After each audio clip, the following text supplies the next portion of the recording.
All right, what's up? Good morning, PT on Ice Daily Show.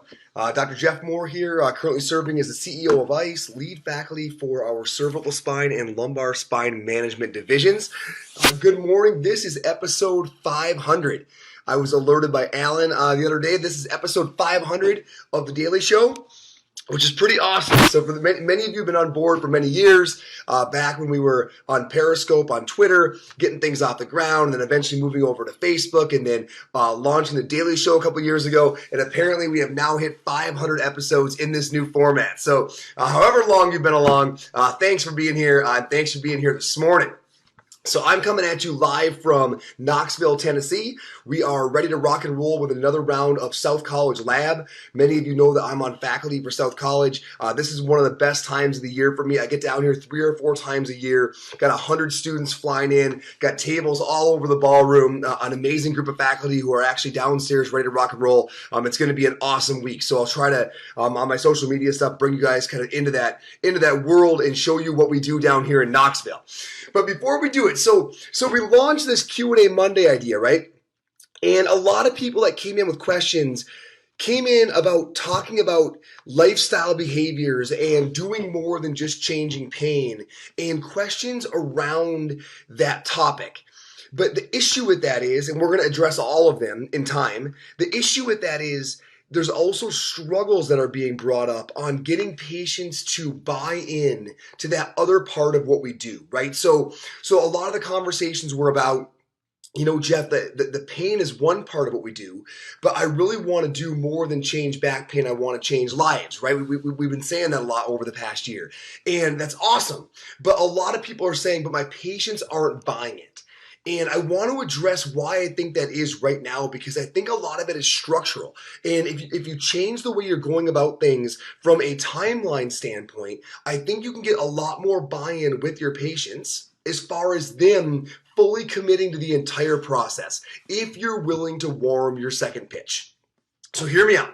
So it's a familiar story, right? That patient comes in, they've got mechanical, nociceptive driven back pain or neck pain, kind of acute, subacute, probably episodic. They probably had a handful of episodes over the past, year or two, and they get better.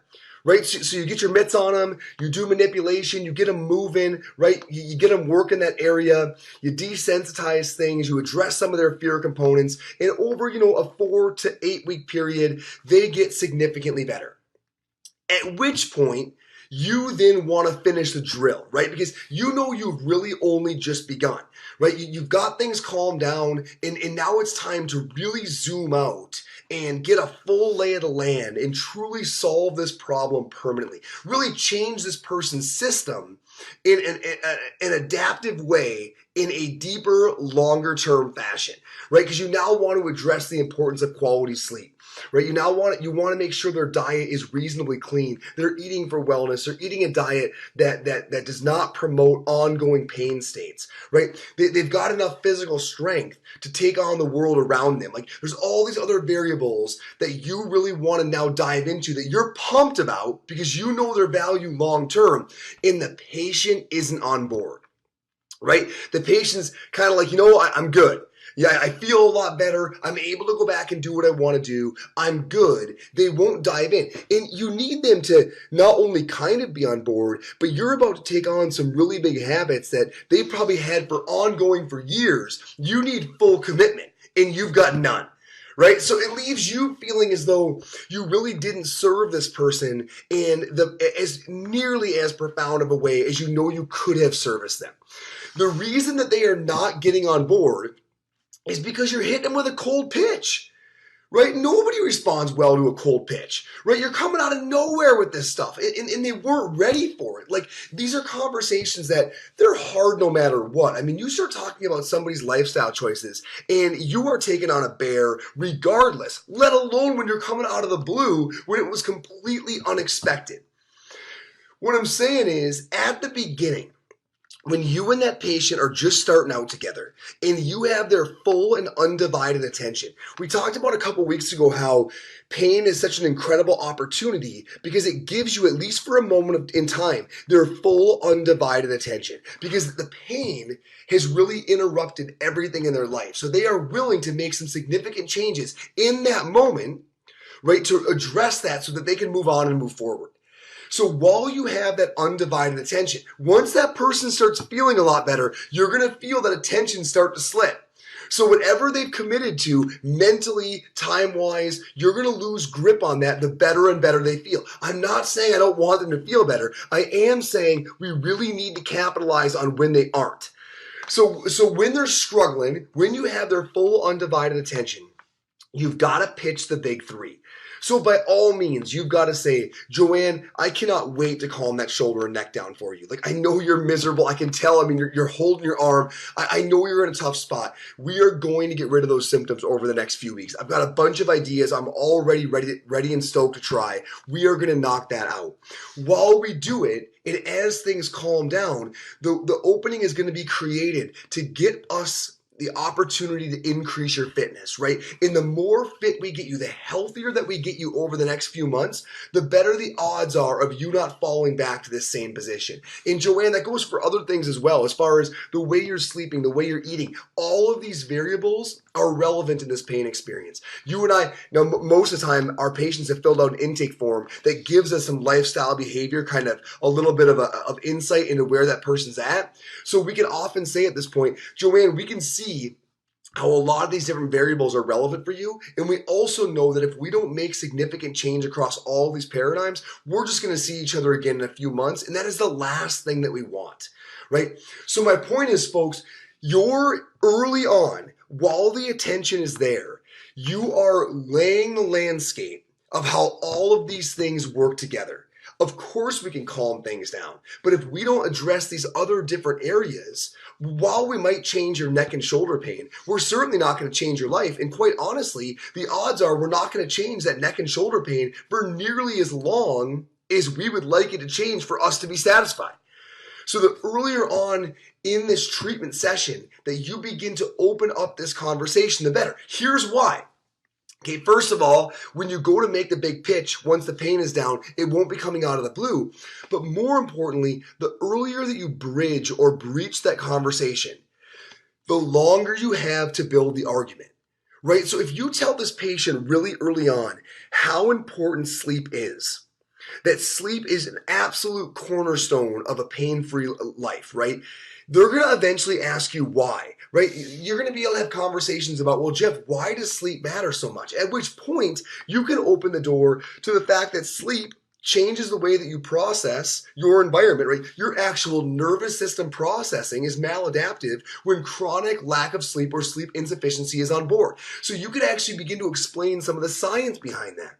Maybe more importantly, that person's going to begin thinking about times in their life when they have not slept well and whether it correlated to pain changes. And it almost invariably does. They're going to begin realizing, you know what, now that I think about it, it was actually about a week or two before this neck thing started, I really started having a hard time sleeping. We changed mattresses, we moved, my schedule changed. The point is they are going to be able to begin connecting dots because they have lead time, right? And as they do, they're going to strengthen their own argument about why these things are important. So you don't have to make the entire sale, right? It goes back to those motivational interviewing topics of you are giving the person the ammo, right? You're giving the person the key pieces of information upon which they begin to craft the story. Gosh, he's right. It really was the 2 times a year where I did shift work that my neck was killing me. Sleep really does seem important. I'm going to ask Jeff why it is that chronic sleep seems to cause chronic pain, right? And now they're coming to you curious. They are building their own argument because they have the time and the ammo, right? This is true for everything. If you mention clean eating early on, your opportunities to give them ideas, because everyone comes at you with the same thing, right? Oh, well, Jeff, my schedule's crazy. I don't have a choice. I have to eat at the cafeteria. Like everybody comes at you with reasons. The more excuses that they bring to you early, the longer you have to show them creative workarounds. right? So when they say, oh, Jeff, you had mentioned the eating thing, but here's why I can't, you now have another few weeks while you're still in the acute subacute phase to help them understand ways that they can, right? If they begin to understand the importance of resistance training, right, that legitimate strength training is something that they can and should do. Yes, at their age, right? Yes, at their age, right? It's not going to sound as foreign when you make this pitch that you want to build their actual physical strength before they leave. They've been thinking about it for weeks. All of these different things, all these conversations that you initiate early on, you are going to have weeks or maybe even a month or two to strengthen the argument around, to allow them to begin connecting dots and to begin to creatively solve the problems they bring to you about why they can't make the changes. None of this can happen if you calm down their pain for 4 to 6 weeks, never say a word about any of this, and then on week 6, when they're feeling great and they by all means want to be done, you say, okay, Joanne, now it's time to really get started. And it's like, whoa, what? Like nobody runs out and buys anything, particularly the first time they've ever seen it or become aware of it, the first time they see the ad. You're coming out of the blue. And they were already thinking to themselves, oh, I'm going to be wrapping up PT because I'm feeling so much better. So the expectation of what they're coming at you with and the ask that you're making are so far apart. It's going to be impossible to reconcile those things. Evidence needs to mount over a period of weeks and months. Questions need to be asked. Concerns need to be voiced. This is a process of changing somebody's willingness to look at their lifestyle behaviors and begin to act differently because you have built such a strong case. The longer that you have to let this process play out, the better your odds of winning this game. If you warm your second pitch by letting that person know the first day they walk in the door, hey, I've got some great tricks to calm things down.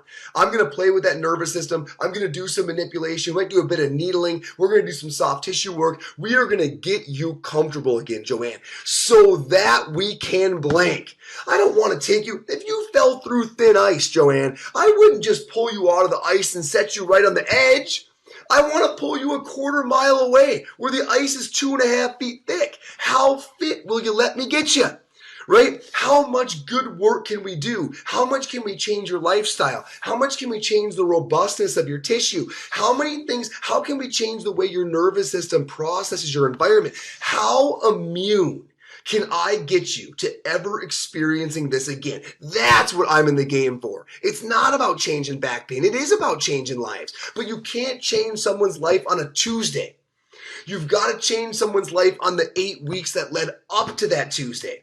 That's when those questions can come up when they're low pressure, because you're not trying to keep them on board. They're already on board for a while. So when the questions come up about why sleep might matter, about why strength training is important, about why not putting sugar in the coffee might help, those things can be slowly managed, and all of your answers can begin to summate to an argument that's hard for the patient to deny, so that when that Tuesday comes, they are not only ready to shift gears, they now believe it's the most important part of the process.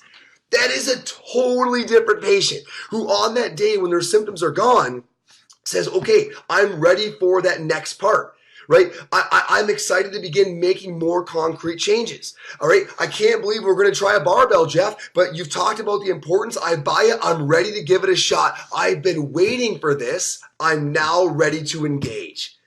That's what happens when you properly warm the second pitch. But it starts with a lot of foresight on your part, creating a ton of small opportunities, getting them thinking about it, taking on challenges they present to you, creating solutions that they never saw before, so that when the moment of the ask comes, they aren't only ready, they're excited. If you really want to change somebody's life, you've got to have enough lag time. You've got to have enough lead up. Think about that a little bit. How early can you get these conversations going so that when it's time to go in that direction, when it's time to change lives, not pain, they are not only ready, they are excited and they are engaged and they understand the importance. Give that a little bit of thought. Because so many of the things you guys are bringing to us, they're great questions, but a lot of them revolve around the fact that my patient doesn't want to engage in that other part. We know the importance of it, but the patient doesn't. I would argue the argument is a temporal one, not so much a content one. Start it early and they'll know it by the time the light turns green. All right.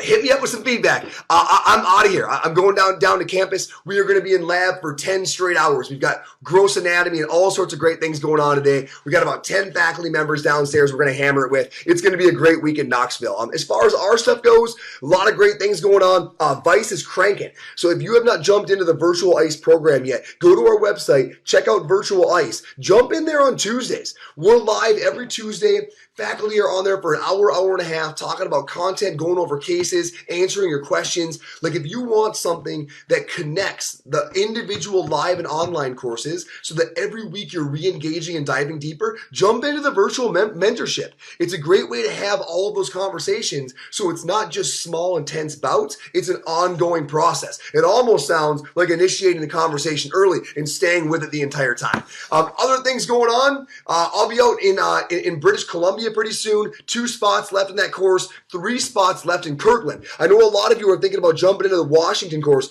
We have an incredible faculty team. We have Alexis Morgan's going to be there, Britt Latiman's going to be there, Zach Morgan's going to be there, Justin Dunaway, Dan Caruso, myself, all with the ATI folks in Kirkland. So 3 spots left if you want to jump into that one. I think it's coming up in like 3 weeks or 4 weeks. All right, I'm out of here. Going to teach. Everybody, ptonice.com is where we are. Have an awesome day. I will get some pictures to you from the South College events. Cheers, everybody.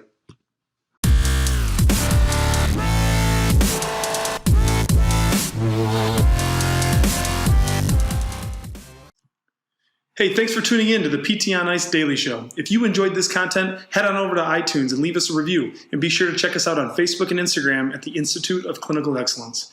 If you're interested in getting plugged into more ICE content on a weekly basis while earning CEUs from home, check out our Virtual ICE online mentorship program at ptonice.com. While you're there, sign up for our Hump Day Hustling newsletter for a free email every Wednesday morning with our top 5 research articles and social media posts that we think are worth reading. Head over to ptonice.com and scroll to the bottom of the page to sign up.